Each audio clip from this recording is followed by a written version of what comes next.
This is called the devil's traps. And I want to look at these things.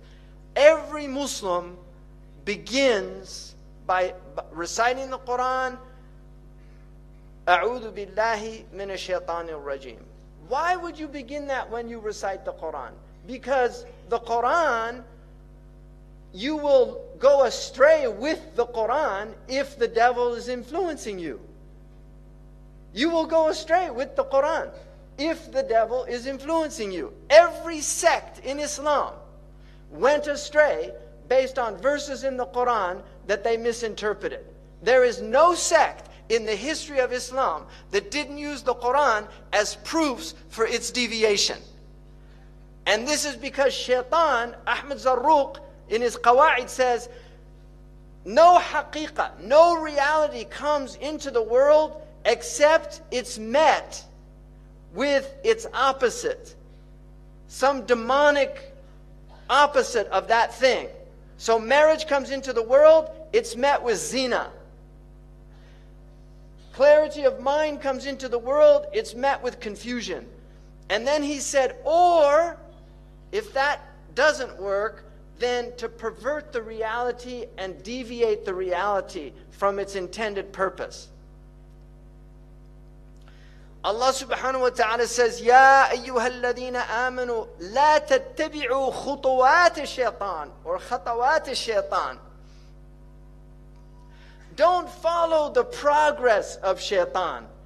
You see, shaitan will lead you by istidraj. He will take you step by step. This is the irbad, that you go shay'an fa shay'an. He doesn't come with all his khubth all at once. He comes slowly. I once asked my father, do you think people sign a devil's contract with a piece of paper? He said, no, it's a long series of negotiations. You compromise your values, like George Bernard Shaw, when they say that he met a woman and he asked if she would go back to his hotel with him for £1 million, £1 million. And she said yes. And then he said, what about 20 quid? And she slapped him and said, what kind of woman do you think I am? He said, we've already determined that, now we're haggling. Once you compromise your principles, then that's it. So you just do it slowly. The first time you don't take a bribe, but then you start thinking about it. I could use that money. Then the next time the bribe's offered, you take it. This is how it works. So Allah says, don't follow the khutawat al-shaytan. وَمَنْ يَتِّبِعْ خُطَوَاتِ الشَّيْطَانِ فَإِنَّهُ يَأْمُرُ بِالْفَحْشَاءِ. He's commanding you to do foul things, وَالْمُنْكَرِ, and things that are naturally rejected by fitrah. Your fitrah rejects them.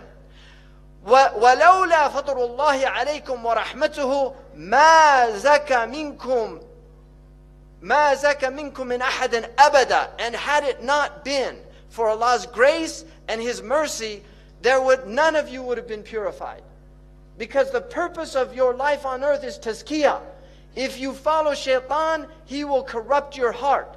By rejecting shaitan, you're purifying your heart. And this is tazkiyah. And this is our religion. قَدْ أَفْلَحَ مَنْ زَكَّاهَا وَقَدْ خَابَ مَنْ دَسَّاهَا يَوْمَ لَا يَنْفَعُ مَالٌ وَلَا بَنُونَ إِلَّا مَنْ أَتَى اللَّهَ بِقَلْبٍ سَلِيمٍ.